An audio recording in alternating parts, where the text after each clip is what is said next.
Welcome to the Real Facts on Real Estate podcast, presented by Sean Patrick Maloney. In this series, we educate real estate agents on how to find success in the industry and grow their wealth to six-figure commissions and beyond.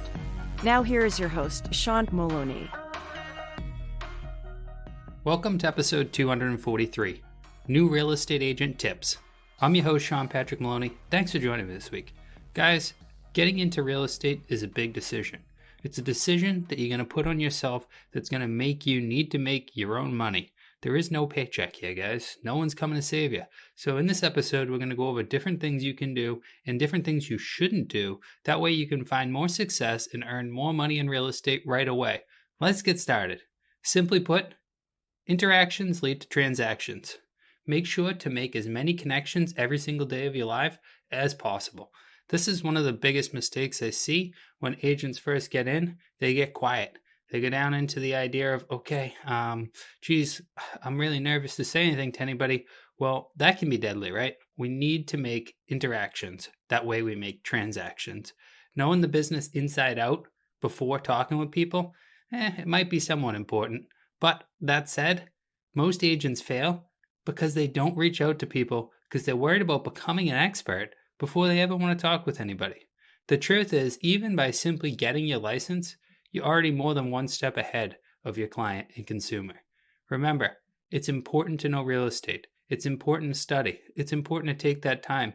But without taking the time to actually meet people, without taking the time to talk with people, what you're going to find is yourself working alone. No one to serve. The best agent in the world, with the most knowledge in the world, the best negotiator in the world, without any negotiations, finds no success. That is a big problem, right? So, of course, we want to study. Of course, you want to constantly educate yourself, which I can tell. You guys are here on the podcast right now. You're obviously the type that's trying to learn, and you're trying to get going quick. One of the biggest tips that you can take from this is to break that mold, continue to study, but dedicate time, specific time, to lead follow-up, lead generation, and constant interactions, right? Even if you just go to the gas station today and you pump your fuel, instead of just paying the checkout clerk really quickly, slow down a minute, have a conversation, get used to it. This is life. This is the business. You get to spend more time with friends, family, and other interactions than most people do because they need to go to work. This is your work. I think that's where the confusion really comes in. Part of it is the idea that, I don't want to bother people and stuff. But the other part of it is thinking to yourself, I need to get to work. I need to go do the things like study. I need to go get ready for contracts. The nice part about real estate is when we get involved in a deal. So we get a new client, right? And we go out and we show them homes. That's step one. Next step, we're going to write an offer, right? We're going to actually write an offer on the property. That's step two. The good news is each and every step along the way tends to take time. So we go look at the house, then we need to write the offer. The offer is not written on the hood of a car right then.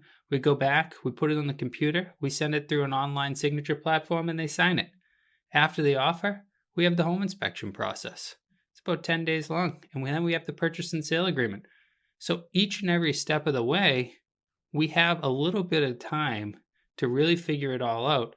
And if you work for a great brokerage and your broker is always available for questions, you have the resources you need. So don't get scared. Don't hesitate to get deals going in order to be the expert. Get deals going and you're going to become the expert. I'm a guy ripping those training wheels right off. I like to just get out there and do business. The reason being is because staying steady with studying and staying steady inside does not generate income. We need to constantly focus on income generating activities. Income generating activities. Why did I say it twice?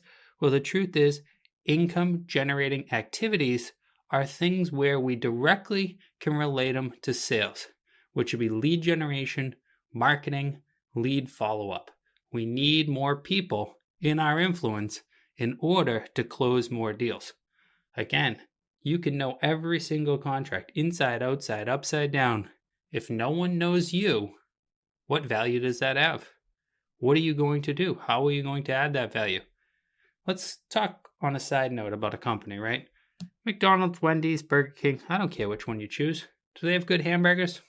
Do they have the best hamburgers? Do they sell the most hamburgers?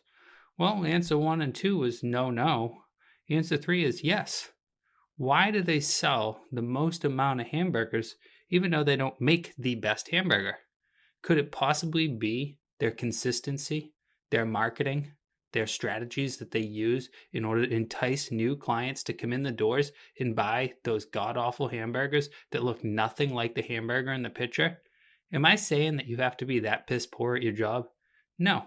But what I am saying is thinking that you're going to be the best agent ever and that's how you're going to generate business is a failed cause before you even started. So get that out of your head. It's not that you can't be that person. I'm not saying that you can't study and continue to grow, but I would love to see you do it by getting deals. The single largest mistake new agents often make is getting in that mindset of not wanting to bother people. For lead follow-up, there are only 2 answers, yes or no.